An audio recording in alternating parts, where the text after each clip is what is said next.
Celtics, they did not have to play much from behind in this game. We're able to stay ahead the whole time. A big reason, obviously, Rozier and Smart. We don't talk about a lot the energy that they give because they got stars like Kyrie. We see what Tatum gives Al Horford. But tonight, they also led the team in scoring. Rozier had 20 points. Well, they're the perfect complement, in my opinion, because we know what Kyrie brings to the table. So when you bring in Rozier, he can pick up full court at times.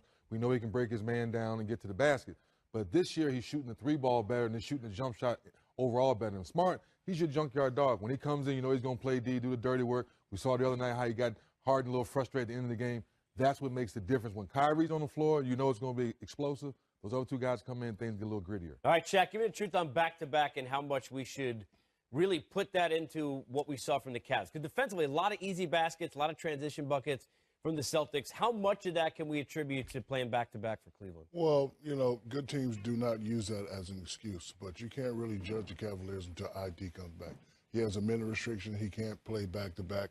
But, you know, the Celtics, they know to get out of the East, they got to go through Cleveland Cavaliers. They're playing at home. IT's coming back. They just came out and played with great energy.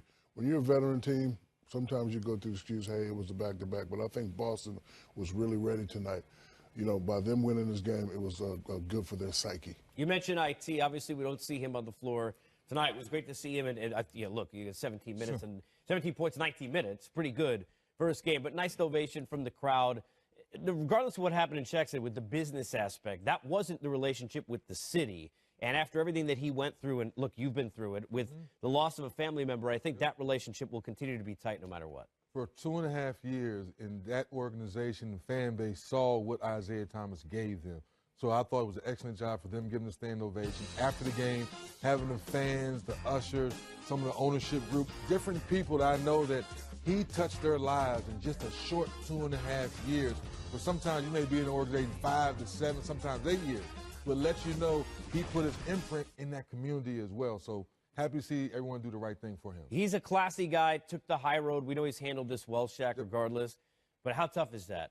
You're in the building. You can't play because you can't play back-to-backs. He will at some point. You want to get out there because he's a competitor, and you know there are some rough feelings, and he's running into people, that locker room, that whole thing. And what's that like really from a player standpoint? You know, it's a rough feeling, but at this point, there's water under the bridge. I'm sure he wanted to play tonight, but again, you know, the people in Boston, they really love and respect a guy that comes there and is a hard worker. He's only there 2.5 years. He did that. The town loves him.